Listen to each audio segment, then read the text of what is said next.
Welcome to Dietetics After Dark, your source for food-related crime, scandal, and fraud.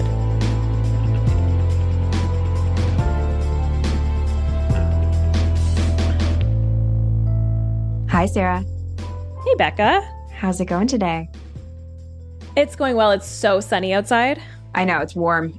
I can't wait to get outside after this. I know, me neither. We're doing this one pretty early in the morning so that we can enjoy the sun. Mm-hmm. You might hear the rasp in my voice. Just woke up. Yeah. But as we were saying, this one's a little bit different. Yes, it's a little less food related, but it is food adjacent. And you see a lot of crossover between the things we're going to talk about today and food. Mm-hmm.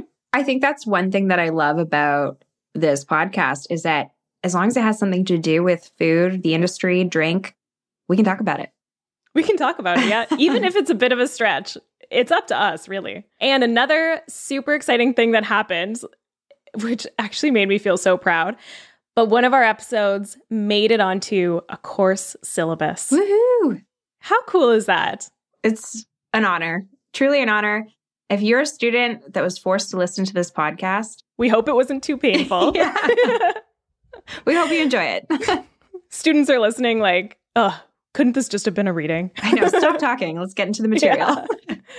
But it was our episode on organic food fraud for a communications class about GMOs and organic food in Canada. So really, honestly, that's one of my proudest podcast moments so far. Same here. Yeah. Truly an honor. All right. Should we do this? The information in this podcast is for entertainment purposes only. If you're interested in medical nutrition therapy or personalized nutrition advice, please talk to a registered dietitian in your area. All the citations and relevant links for anything mentioned in this episode will be in our show notes. This podcast may contain coarse language and mature subject matter. Listener discretion is advised. This is an independently produced podcast. If you could rate, review, and subscribe, that would really help us out, and we will be forever grateful.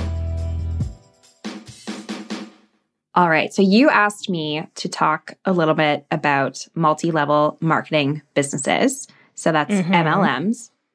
So MLBs, as you just multi-level marketing businesses, MLMBs. But I'm just going to call them MLMs from here on out. Okay. And I'm going to start just by giving us a definition.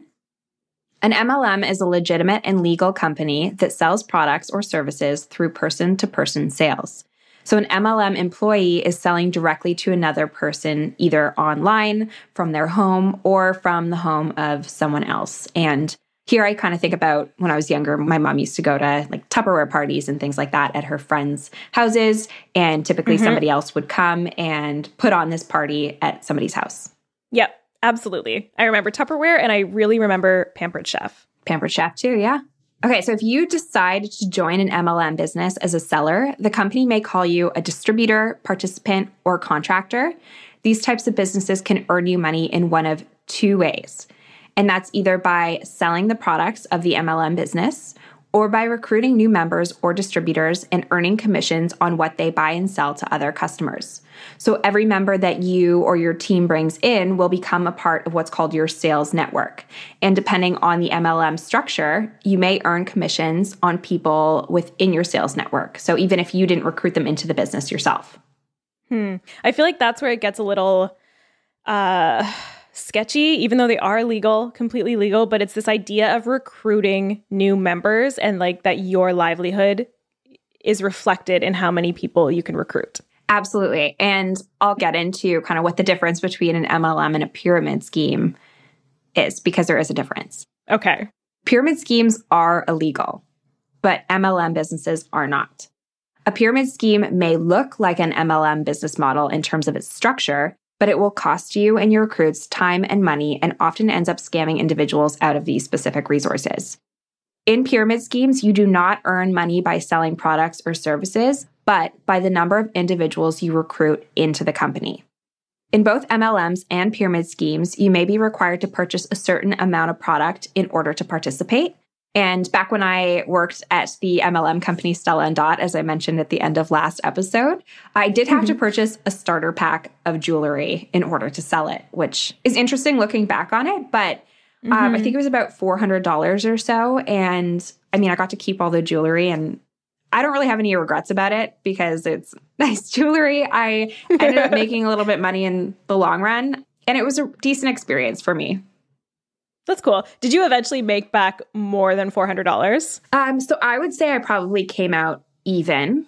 I think I probably spent a little bit more than $400 overall because I ended up purchasing things to like host the parties and things like that. Right. Yeah. And to be quite honest, I'm happy that I did because now I have these like stands for my necklaces and earrings and things, which I wouldn't have had before and I wouldn't have never have thought to buy otherwise. But when you like go into like this part of my closet, it looks like kind of like a little store. Oh, that's so nice. Yes. Very organized jewelry. But I guess you weren't Stella & Dot's top salesperson. I was probably their lowest ranking salesperson. Okay. In a pyramid scheme, you will likely be required to purchase inventory at regular intervals, even if you still have inventory that hasn't sold yet, if there's inventory at all, because sometimes there isn't. You may also be required to purchase products before receiving a paycheck or bonus, or be required to purchase training or marketing materials versus being given them complimentary. Right. In many cases, distributors in a pyramid scheme won't be able to sell enough product or recruit enough people to make money, and many will quit before making any income at all, often losing that initial investment that they made. So some telltale signs of a pyramid scheme include extravagant promises regarding earning potential, recruitment requirements, putting pressure on future recruits to join, thereby not giving them enough time to research the organization, and by being required to consistently purchase inventory if there is inventory. So some benefits to traditional legal MLMs include the fact that they are often extremely flexible, and there might be some sales quotas in some MLMs, but in most cases, you can sell when you want to sell, which might be a great option for people looking for work-life balance, people who want to work from home. The products are often ones that you would believe in if you're buying into the company anyways, and they might be ones that you would be buying anyways. And the initial investments are usually fairly low. And I say this just meaning that like if you were to start your own business, an investment to start that business would be much more than the $400 that I paid. Yeah. Totally. But I think that's almost like part of the problem is that people without a lot of capital think it's a great way to go because they're like, oh, small investment. I don't have a lot of money. Let's do this. But then that little bit of money is actually a lot to them and they have a really hard time making it back. Absolutely. And I'm going to get into that right now because a document produced by Consumer Awareness Institute claims that less than 1% of MLM distributors make any profit. Wow. I would absolutely believe that. So this means that while these companies are technically legal, they may end up making more money off of you than you would ever make from them. And it is estimated that within 5 years of being a part of an MLM, 90% of all individuals will have dropped out of the program. And within 10 years, 95% will have dropped out. That is wild. And I was just doing some quick math. So 4% of people who are not making any profit are still staying in after 10 years, right? Because so if 1%, less than 1% are making profit, 95% are still in after 10 years. That leaves 4% of people that are sticking it out without any profit. Yeah. And to be honest, I could see how it would be very easy to just kind of stick with the company, even if you're just like making what you're putting into it. Because at least with Stella & Dot, I didn't have to do much. I honestly don't even know if I actually quit the company. I might still be. You're still an employee. Because there was no formal resignation process, right? You just kind of shut down your website or stop selling product. To be quite honest, I might still be on their roster. Okay. Yeah, that makes sense. It's also, I think, very social for a lot of people. Even if they are breaking even, I think it could be something they genuinely enjoy and don't mind that they're breaking even. Yeah, and if it's something that your friend group enjoys, like Tupperware, for instance, or the Pampered Chef, it's a great way to leverage your network and see people, meet new people. Yeah, absolutely. I mean, if you're hosting parties, usually you're taking it at a deficit. So if you're breaking even. Yeah. I've never broke even at a party. snacks, drinks. So many snacks. Okay. I'm going to talk about a couple of the most famous food-related MLMs. And I know that we did briefly touch on this at the end of our last episode, and I know you just also mentioned Pampered Chef, but are there any others that immediately come to your mind? Yeah. So Epicure is a spice company that I've seen a lot of people from my high school sell. And Arbonne is one that is not technically a food company, but they have all these like diet-related products that I see pushed on social media all the time, and they make me cringe.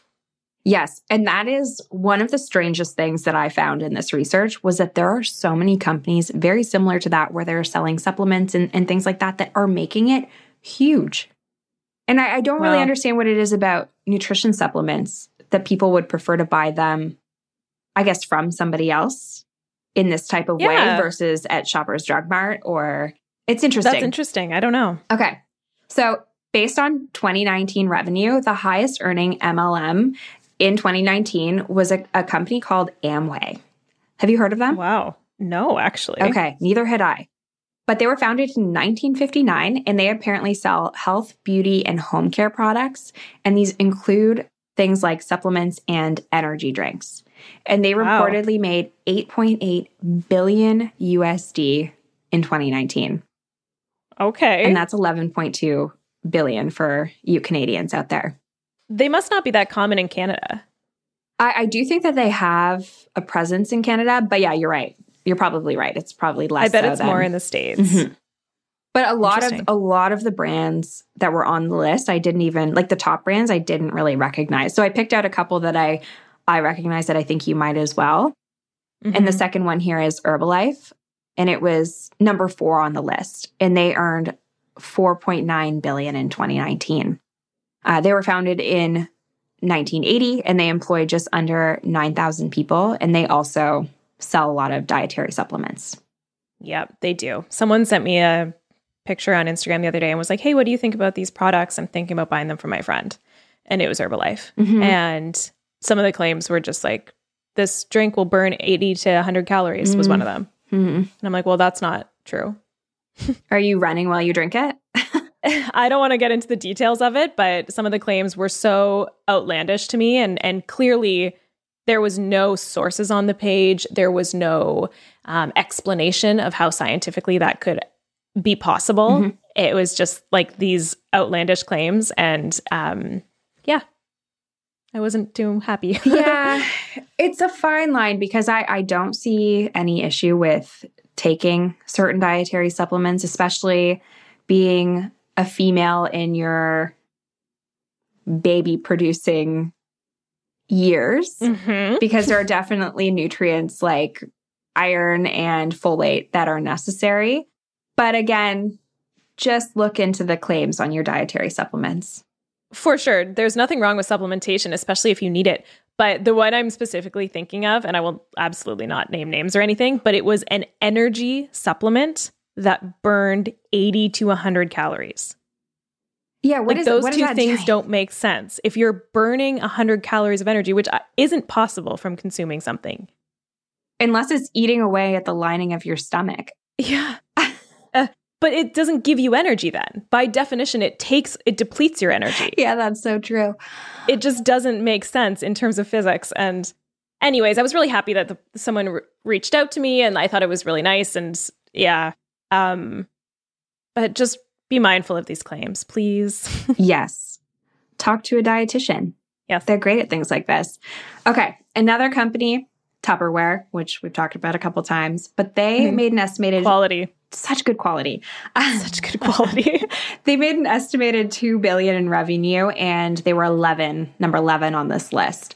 And I don't think we need to explain what Tupperware is. I feel like it is a household brand name like Kleenex, where even if something's not Tupperware, I refer to it as being Tupperware. The Tupperware drawer. Yes.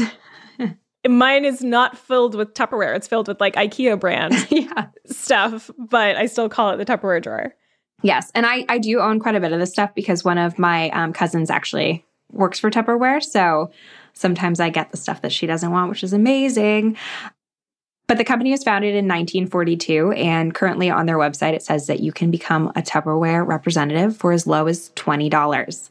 But this doesn't include any product. It's just the personalized selling website. So I'm assuming it's for somebody who's already behind Tupperware 100%, probably has a lot of it. But with this MLM, you do make 35% of your sales, which is pretty good. And I'm thinking we should start our own Dietetics After Dark Tupperware business.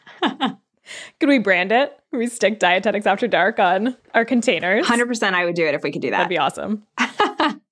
Okay. And then last but not least, in terms of the ones that I'm going to be talking about here, number 30 on the list was Arbonne International at $545 million in revenue in 2019.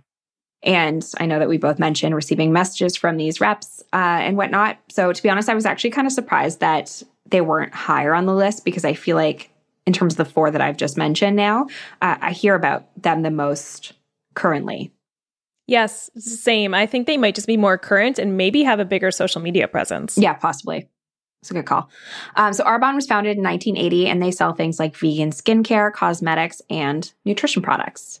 But yeah, just to kind of conclude this section, I do feel like there's kind of a fine line between regular, your average business models, MLMs, and pyramid schemes, because I feel like most businesses, especially with sales and stuff like that, they do still have somewhat of an MLM or pyramid scheme-y structure. And I just wanted to briefly mention the fact that two of my previous sales jobs, sales companies that I worked for, there were referral amounts. So you could earn referral income by bringing people into the company if they were hired. So I just feel like there's a gray, fuzzy area there where it's at what point is that pyramid scheme-y? Well, because you're making a salary. So you're being paid to work for this company, regardless of if you bring people in or not. So it's not just base dependent on who I bring in. Yes. You are not, your livelihood is enhanced if you can bring someone in, but it's not dependent. For sure. That's true. All right. That was really well done. Oh, thank you. Yeah, I think it's important to, MLMs are legal, but that doesn't mean they're great. And it also doesn't mean they're awful. A very small minority, but some people do find success or just enjoy it. Absolutely. And if it is something that you enjoy, there's nothing wrong with it. If you can make a good income, or even if you can't and you just like doing it, there's nothing wrong with that. Just don't get caught up in a pyramid scheme. And question supplements and nutrition products that are sold through MLMs. Just ask questions about them. That's all I'll say. Good takeaway. I'm still kind of frustrated by that energy supplement that burns calories. It just physics, it doesn't work. Yeah, that is a mind-blowing one. Can you send me the link to that? I'm curious to... Yeah, okay. I'll send you the screenshot. It was a screenshot. It was someone's handmade promotional item. Gotcha. Yeah. So it didn't look like it was actually from the company. I should say that. That's important. It didn't look like Arbonne, branded content. So maybe that's not even their claim. Possibly. Okay. All right, let's do this. On to the scandal for the day, which is an actual pyramid scheme. So here you'll really be able to see the difference between a pyramid scheme and an MLM. And it is lightly food themed because I'm going to tell you about a dinner party themed pyramid scheme that I learned about on an HBO docuseries called Murder on Middle Beach. You've seen it, right, Becca? Yeah, I think I recommended it to you, actually. I think you might have. No, it was my idea. Just kidding. It's so good. It's really good. one of the best whodunits I've seen in a while. Throughout the whole thing, you're on your toes. You think it's one person, then you think it's the next person, then you think it's another person, and it's just a roller coaster. So everyone should definitely go watch it. It is the true story of a son, Madison Hamburg, who is investigating the cold case murder of his own mother, Barbara Hamburg. And it's a wild ride, as you can imagine. Very emotional. So there will not be any major spoilers in this episode, but I will be discussing the contents of episode 2 of Murder on Middle Beach, and it's called Rooms and Tables. And specifically, I'm going to be telling you all about a pyramid scheme called the gifting tables. Which are fascinating, by the way. I remember in that episode, I was just like, what the heck is this? I know. To be quite honest, I was like, I probably would have fallen into this pyramid scheme. It's a great idea. It's really easy to see how people would have gotten convinced and gotten enticed. And especially when you set the context, which like, I'm going to get into it all, but like same, it seems relatively innocent from the outside. Like when you're just, getting a sense of what it is, it seems relatively innocent. Seems like there's a huge payoff. And you get this circle of friendship. So, and you get dinner parties. Which is the best part of it. From the outside, it seems like a win-win-win-win-win. But then when we get into it, it's not all appetizers and dessert. Okay. So the gifting tables are nothing new. They have operated under many different names like the Blessing Loom, the Circle Game, Money Board, Christmas Wheel, Blessing Wheel, Secret Sister, and the Gifting Cloud, which was actually a recent Canadian iteration that I found. And it's all the same game, rebranded under different names. So the basic idea is that you gift money, and that word gift is really important because you can't be buying your way in, because that would make it more formal. So the gifting portion is very key in terms of taxes. And then in order to get your money back with a significant return on investment, you have to continue to bring people into the game. So if you don't bring people in, you will not get your money back. So and more. It's that recruitment piece that is typical to a pyramid scheme. Exactly. So the gifting tables pyramid scheme, which I'm going to focus on today, took place along the Connecticut shoreline in New Haven County. And one thing that I learned from this episode is that Connecticut has a silent C. It's spelt Connecticut. Wow. Did you know that? No, I just I was like, every single time I was spelling it wrong and autocorrect would be like, no, it's Connecticut. And I was like, what? Are we sure about that? I'm positive. Wow.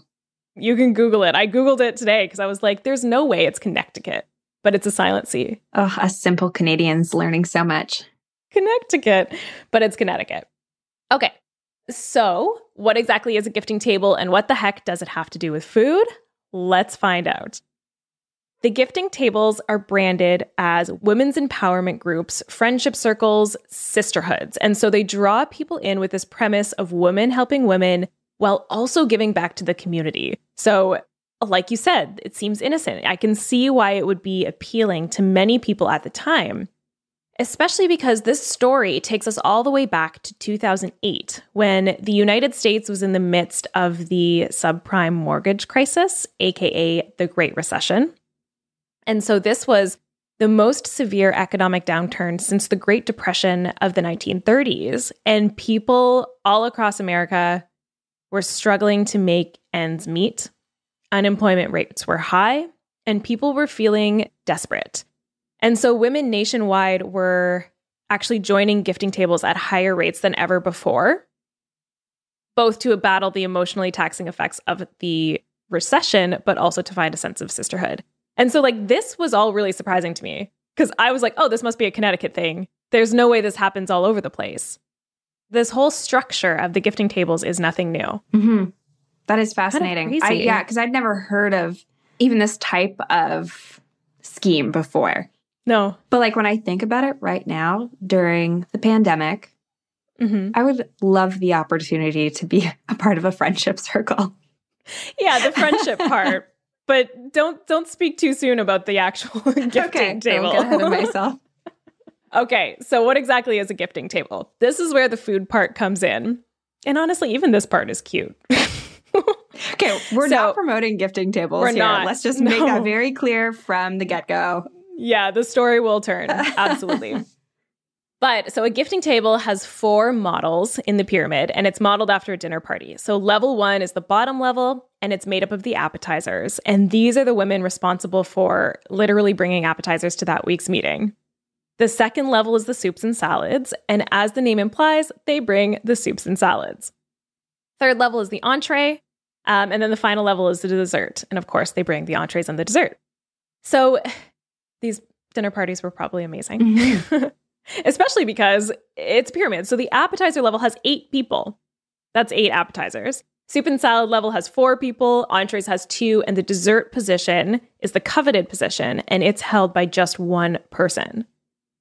So if you want to join a table, if you want to become an appetizer, you have to gift your way in. And the gift to join a table was $5,000.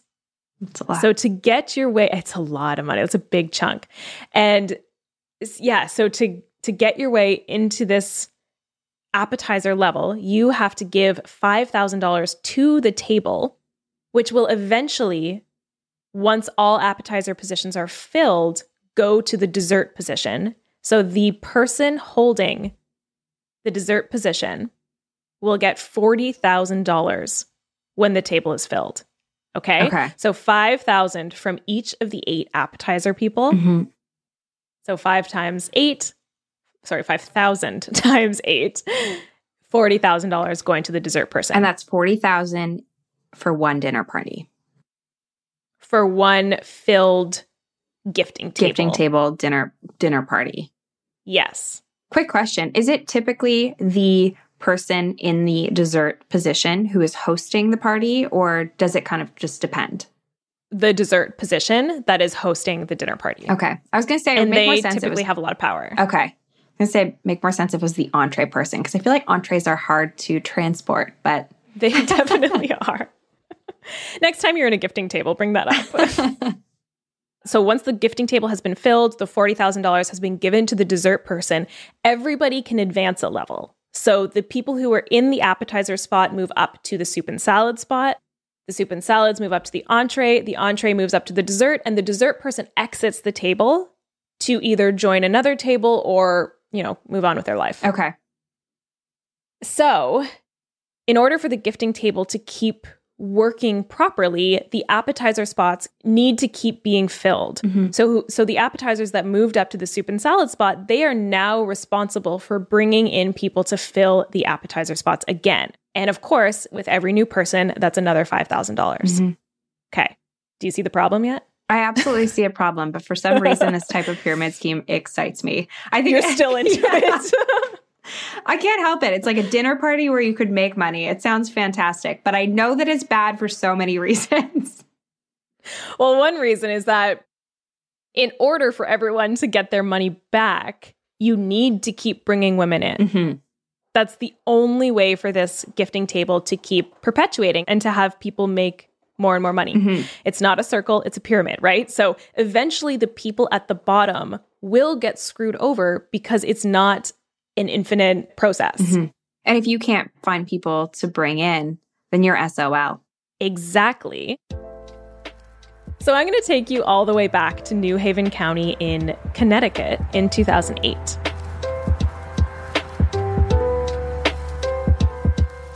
The stock markets have plummeted.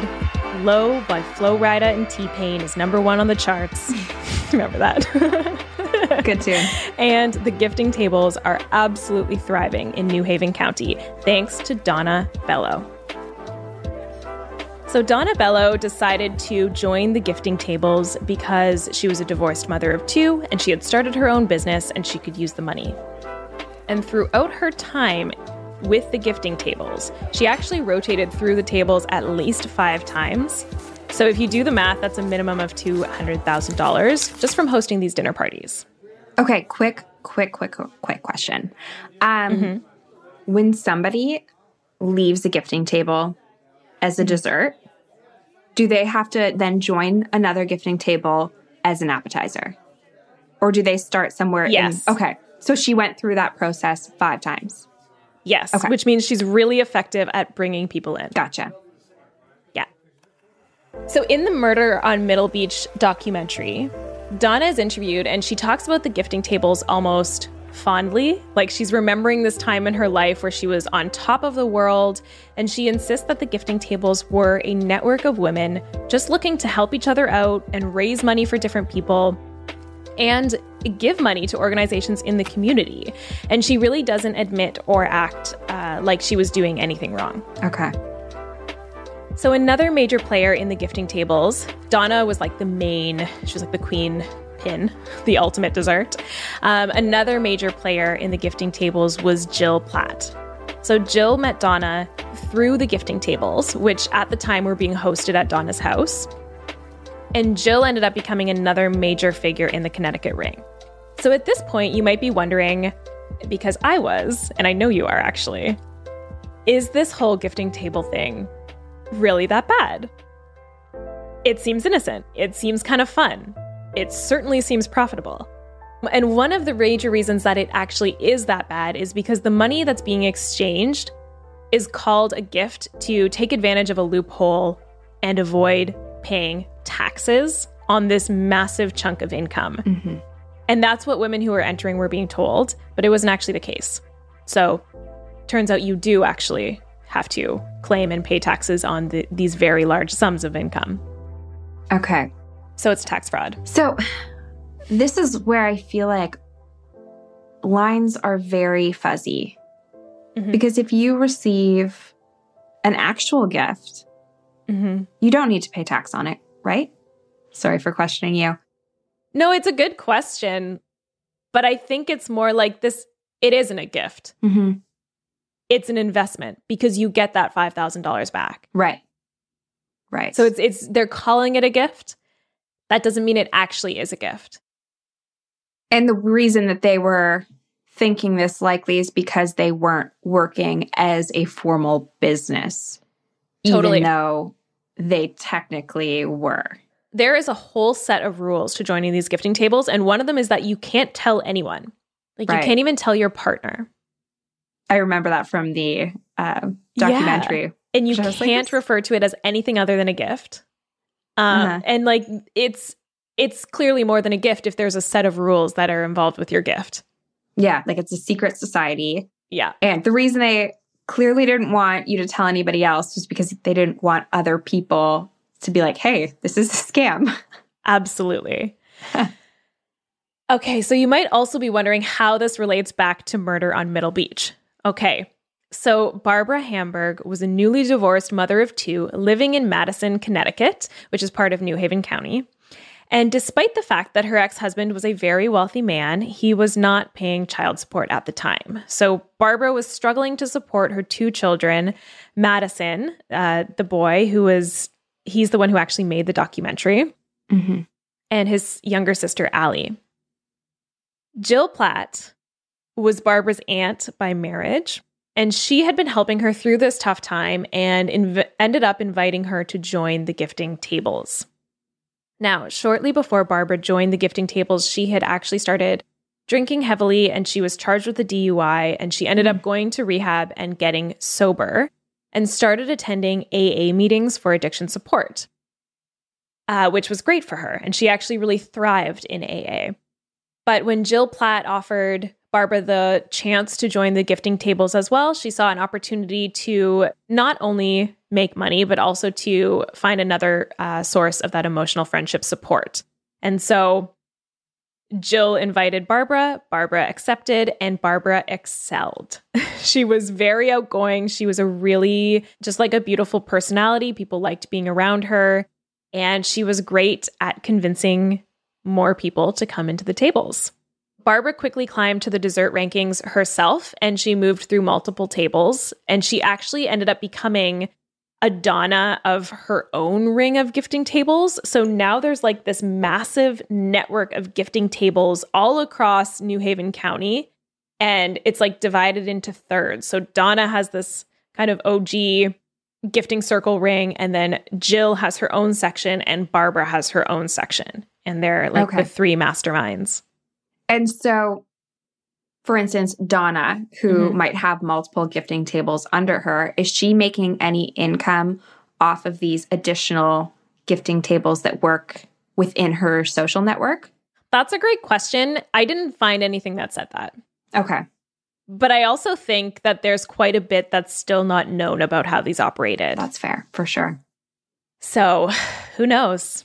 There was no paper trail, right? There was a very slight email trail and a couple Facebook messages, but like the whole thing is still pretty mysterious. Because you used to bring 5,000 cash. It was all cash. Yes. It was all cash. Yeah. That was an essential part of it. No e-transfers. Okay. So you've got these three major players. You've got Donna, Jill, and Barbara. And they're operating this massive ring of gifting tables at this point. Thousands of women. Like, this is not small. This is huge. And remember, the only way for these tables to keep functioning is for people to keep bringing in new people or new appetizers. And Jill Platt in the documentary says that her personal rule was that you could not bring someone into a table that couldn't personally afford to lose $5,000. So it had to be someone who had some wealth, who could afford it, and also had their own personal network that they could continue to bring in individuals with money. Mm-hmm. So you don't want to go to someone that doesn't have a lot of their own personal capital, but maybe they don't have a huge social network. Maybe their social network doesn't have a lot of money. And those people, for Jill, were off limits. On the other hand, Barbara, it seems, took an approach that was frowned upon, and she invited people from all walks of life. So people that absolutely could not afford to lose $5,000. Mm-hmm.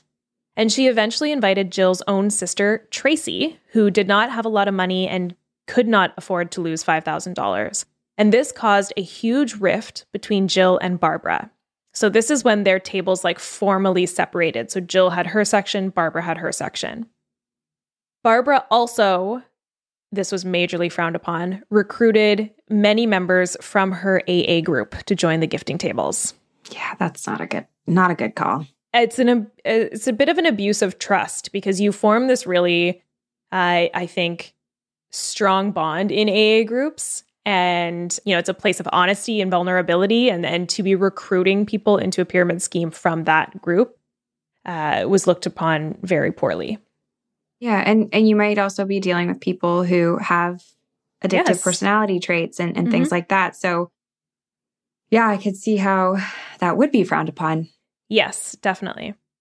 So in the Murder on Middle Beach documentary, Madison, the son, Barbara's son, talks to Senator Richard Blumenthal, and he learns that as the tables grew, people became more desperate to join.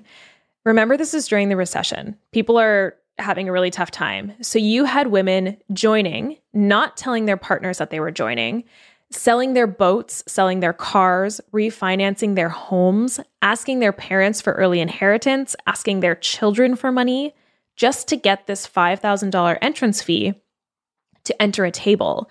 And mm-hmm. as the tables grew, your chances of getting your money back became smaller and smaller. So the other really painful part of these tables is that they operated on an exploitation of trust, like we just talked about with the AA, because you were often being asked to join by a friend or a family member. And so mm-hmm. this significant loss of money was combined with a betrayal of trust that was leaving a very large network of people that were really hurt by the gifting tables. Right. So now it's not so cute, is it? No. You're like, I'm out. I'm done. So Jill and Barbara formally ended their friendship and, I guess, professional, quote unquote, professional relationship around February of 2008, because Jill was angry that Barbara was inviting people that couldn't afford to lose money. And in March of 2008, Barbara Hamburg was found murdered in her very own yard. Mm. Her body was actually discovered by her sister, Conway Beach, and her daughter, Allie Hamburg. And at the time of her violent murder, she was in the desert position. So she was ready to receive $40,000. Barbara's murder. Future editing, Sarah here. I said I wouldn't spoil this documentary, and then I spoiled all of it. So we've bleeped that out for you. And while there's no definitive link to the gifting tables, I can't help but think it's a little fishy. And there's a potential connection there. But to hear all the different theories as to how and why and by who Barbara Hamburg was murdered, you have to go watch the full documentary, because it's way too much for this podcast, and it's just such a wild ride. Yeah, the son does an amazing job. And it just has this eerie feeling, because it's a son trying to solve his own mother's murder. Yep, it makes it extra tragic, and there's so much trauma, and it's emotional, and it's compelling. It's compelling. He's amazing. He's cute too. He's amazing. Yeah, he kind of looks like Zac Efron. Zac Efron vibes. And remember that with these gifting tables, people were desperate. So authorities estimate that over 1,000 women were duped out of millions of dollars. This is not small. This is no longer cute dinner parties. Mm-mm. It's pretty dark. So when Barbara was murdered, Jill Platt alleges that the police confiscated her computer. And that was how they ended up finding all the information about the gifting tables, like through emails and Facebook messages that they found. So I'm not sure if that's how they actually found out, because Barbara actually had some formal complaints filed about her already, anonymous complaints, but it probably gave them more insight into who the major players were within the tables. And so the table's legs came off and they came crashing down, which meant a lot of people lost even more money. So both Donna Bello and Jill Platt went to trial. The two were found guilty of wire fraud, filing false tax returns, and conspiring to defraud the IRS.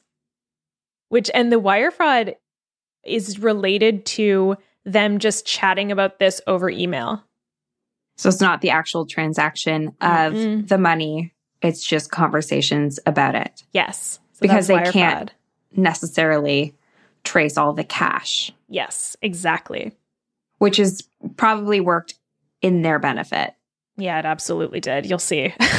Donna was originally sentenced to 6 years in prison and Jill to 4.5 years.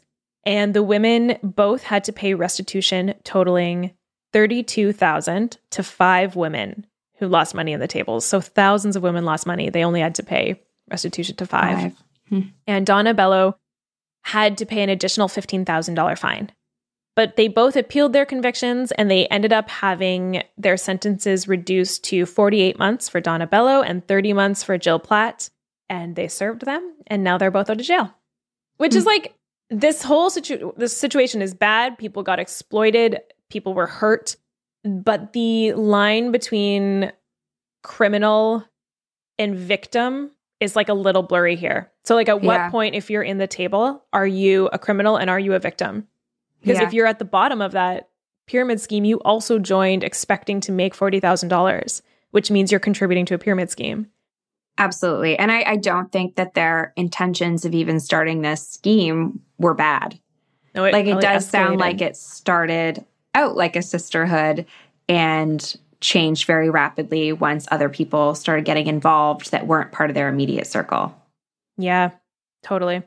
All right. So that's pretty much it for the Connecticut gifting tables. But like when I was watching this documentary, like I said, this idea was so new to me. I've clearly never been asked to join. It was mind blowing. I was like, I was on the couch and I think I transitioned to the floor and was like leaning into the TV. Like I was so into it. But these sort of schemes and groups are nothing new. In fact, many cultures around the world have had their own traditional version of the gifting tables, but they're typically legal. And they act more as a form of community support. So the most popular traditional variation I could find is called a susu.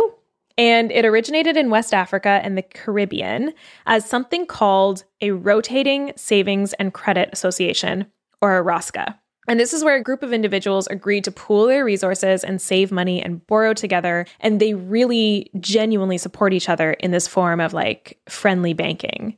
And the basic principle is that each member of the group makes a contribution to a money pool each time period. So that could be like each week or each month. And then each period, the total contributions are dispersed to a single group member. So someone gets a lump sum and the recipient changes each period. So basically, you're paying into this group. You'll all eventually get a lump sum payout, but there's no interest charged and there's no profit. It's more of a savings scheme. So it's like let's say you pay in $100 every week. And then by the end of the 10-week period, you get $1,000, but you get it as a lump sum, which helps people save. And it also helps people start businesses or like buy cars or things like that. Okay. I can see the benefits of something like that. Well, they became popular in places that don't have formal banking systems, right, or don't have well-established formal banking systems. So I think it was born out of necessity, but it was estimated that 75% of Caribbean immigrants in New York participated in susus in the 1980s. And that was the reason that people were able to become entrepreneurial and find community support. it was a positive thing, and it's definitely taken on some negative spins. So there is an instance recently, actually, where the traditional susu evolved to become a pyramid scheme that actually misappropriated the name susu. So now it kind of gets lumped into this whole gifting tables thing, even though that's not what it originally was. Gotcha. So actually, during the Black Lives Matter movement, people will take advantage of anything. It's disgusting. So during the Black Lives Matter movement, there were individuals trying to take advantage of the susu name and using it alongside the Black Lives Matter movement to entice people to join and promising profit, right? So basically the whole reason I'm saying this is that if a scheme invites you and promises profit simply for giving them money, like without any products involved, that's a major red flag. Huge red flag. That's the pyramid scheme red flag. Yeah. Yeah. So a traditional susu would not promise you profit. You just get the amount that you put in. Will come back to you later, but as a large sum that can help you, start your business or whatever. Right. And these schemes are still out there and active today. They move through many communities, including social media. So there was one on social media recently called the Blessing Loom, and it would arrive via direct message on Facebook or Instagram and would offer you an opportunity to, quote, bless others while earning money, end quote, and would ask for $100 payment via PayPal or Venmo. So do not send money to someone who DMs you. That's a pyramid scheme. Okay. I have a lot of questions about this. Did people actually buy in? To the susu? The Blessing Loom? The Blessing Loom. Yeah, it was active. These are active ones, like ones that were busted, basically. I think that these are not widely published because they don't want people to know about them. Oh. Do you know what I mean? Like, there's not a lot of info. Like, when I would Google these things, a lot of the same information would come up, but not a lot of detailed information. Gotcha. And certainly not names. I think they also want to protect victims of fraud. Right. And pyramid schemes. Yeah. So there wasn't a ton of information, but the Blessing Loom was relatively recent. And these things pop up. It seems like they pop up all the time, all over. Yeah. Doesn't mean they're super successful, but. Oh, I'm just trying to think, like, I would definitely ignore a message like that came. I ignore messages like this constantly. Yeah. But is there a way to report a message like that? I think you could report an account. Like if someone's sending you messages like this, you could probably report them. And then there's the issue where you might receive a message from somebody who has 0 followers, 0 posts. Yeah. And it's almost like it's an empty, vacant account that's probably used to initiate the scam. I get so many of those. I get a few too. Not necessarily scam ones, but like just 0 followers, 0 posts. Hey, would you like to sell our t-shirts? Like things like that. I'm like, and then no. It's like it guides you to a different link that has nothing to do with that actual account, which is so bizarre to me because they'll guide you to a different website or a different Instagram account. Yeah. Not their own, saying that they'd like to work with you, or you know what I mean? I do. I never click on the link. I have. You fell for it. You would totally join a gifting table. I hate to say it. I probably before knowing the repercussions, the terrible things that happen, I feel like it just sounds like a fun time. $5,000 is too much. $5,000 is huge. It's way too much. I wouldn't fall for that. Yeah. But if it was $50 to go to a fun dinner party, networking event, I feel like, yeah, it would be easy to fall for something like that because what's the difference between a social gathering where you have to pay a certain amount for dinner? Yep. Or a pasta dinner that's raising money for charity. Yeah. Especially since these were often, they would donate. These gifting tables would sometimes donate. And I was going to say, they did highlight charities and things like that as well. So there's just a very fine line. I obviously would not join the gifting table now, but it's a very interesting scam. And I don't know. I feel like there's a positive. It started from a positive place is my assumption. Yeah, I would like to think so, but I think at some point it gets corrupt. When you've pocketed $200,000 untaxed based off of your friends, and because people were complaining to the people leading these tables. They were like, "Look, I can't make this money back. It's not going to happen." And so that's when you start to know. I think there absolutely is a point where it went from being innocent to being criminal. For sure. And as you said earlier, like it is kind of also difficult to differentiate between somebody who decided to join a pyramid scheme knowingly versus them being a victim of the pyramid scheme. Mm-hmm. Yeah. It's difficult to differentiate. It is. Totally. Because if they made money because of it and they're not complaining, does that not make them victim? It's not a clear-cut situation, that's for sure. No, it's not. So if you're listening to this and you're thinking you might be involved in a pyramid scheme, don't be embarrassed. Get out now. Step 1, get out now. Step 2, tell the authorities. But really, don't be embarrassed because clearly it's not so clear. There are thousands of people who get sucked into pyramid schemes, not because they're dumb, but because they're being exploited. And there are people who are good at exploiting people. Yep. That's my take-home message. Definitely. Get out. Don't be embarrassed. Call the cops. Okay, so that's actually it for that story. But I have a bonus story that is food-related because today we didn't really talk too much about food.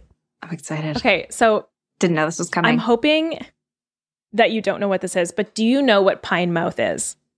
Or pine nut syndrome? No. I'm so happy. Okay, so I learned about this week. My friend texted me and was like, hey, have you heard about this? It's so weird. And it is. It's so weird.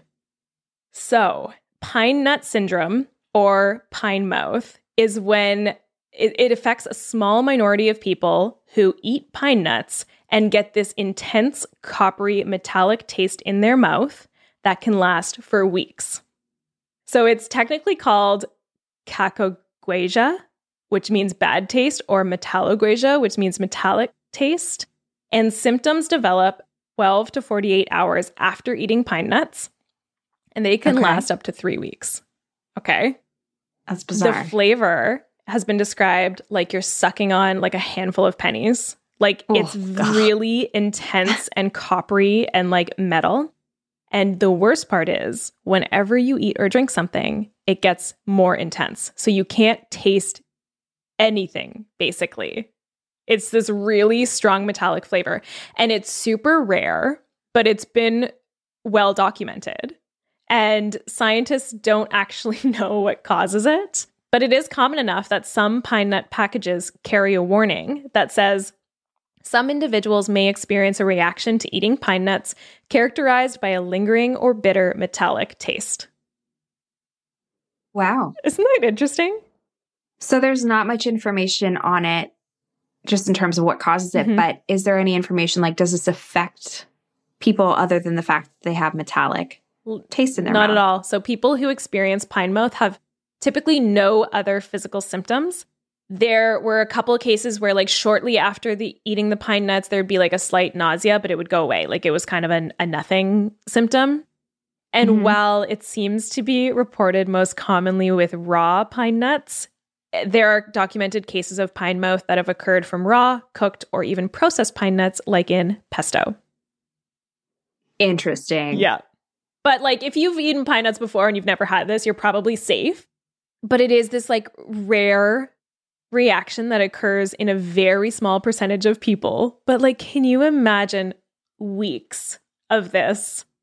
No. Such a bizarre, it's not, I don't think it's an allergic reaction. They don't know if it's an allergic reaction or something like that, or genetic predisposition, like how some people like cilantro and some people say it tastes like soap. Like, yeah. And lasting 3 weeks, that's a really long time for up to. Yeah. It's a really long time for something like that to just stick around in your body. Yes, totally. I would be very curious to talk to somebody with pine mouth. I know. I want to hear more about it. I feel bad because I find it like really kind of funny, but it is such an interesting and unfortunate side effect. Like losing your taste or having your taste turned into a bad flavor would be really awful. Wow. Sorry, I'm taking all that in. That's I was afraid you know about it because you are like specializing in allergies. And I was like, maybe she's heard of pine mouth. No, I haven't. That's interesting, eh? Very interesting. Thanks for tying that in. No prob. Okay. And I guess last but not least, I have a teaser question for you for our next episode. All right. Let's hear it. All right, Sarah. Do you have a favorite wine? Now, this can be wine brand, type, anything. Yeah, I have one wine that is my go-to wine. It's an Adobe Sauvignon Blanc, and I prefer it with ice cubes. Please don't hate me. It just tastes so good. Do you refrigerate it or do you put it warm over ice? No, I refrigerate. I like a really cold, like a cold beverage is so good to me. It's refrigerated, and then I pour that cold wine over my cold ice. That's fair. And it's so good. Do you kind of like the dilution? I do, actually. Is that part of it? Yeah, I can sit like the first couple sips are obviously not that diluted, but then by the end, I'm like, oh, I'm hydrating too. So it's like better for my next morning. I like it. Yeah. What's your favorite wine? Do you have one? So I don't drink too much wine, but when I do, I do have a favorite. It's the Bonne Terre Cab Sauv.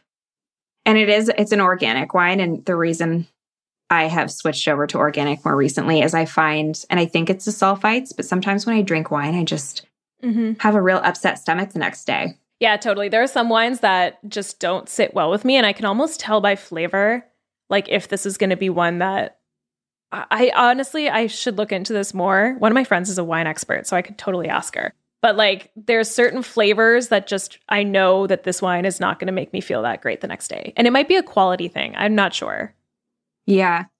Yeah. So for me, this Bonne Terre wine, it doesn't upset my stomach as much the next day. So I feel like maybe it is the sulfites because organic wine, you can't add sulfites to, I believe. Yeah. It's so totally the possible. sulfites, there are sulfites that occur naturally in the winemaking process that will still be in there, but they don't add additional. Totally. I'm trying to find, I had a Pinot Noir the other day that knocked my socks off, but it's out of my budget. Typically, we got it for Christmas. Did you put ice cubes in your Pinot Noir? No, I do not. I like a nice light Pinot Noir too. If I'm doing a red, I like it to be like a lighter flavor. Yeah, that's fair. That's it. That's it. Thanks for listening, everyone. We hope you learned a thing or two. But I did. That was a great story. Even though I knew it, I knew part of it. Loved listening to it again. There were tidbits that I did not know. Fascinating. Amazing. All right. We'll see you next episode. Bye. Bye. Thanks for listening to this episode of Dietetics After Dark. You can find all the references and materials used to put this podcast together in our show notes at dieteticsafterdark.com. This is an independently produced podcast. If you enjoyed this episode, we would love it if you would rate, review, and subscribe to our show. For more information, follow us on Instagram at dieteticsafterdark. If you have an idea for an episode or segment, email us at dieteticsafterdark@gmail.com. This podcast was recorded and edited by Earworm Radio. We highly recommend their services for all of your podcasting needs. You can learn more about them at earwormradio.com.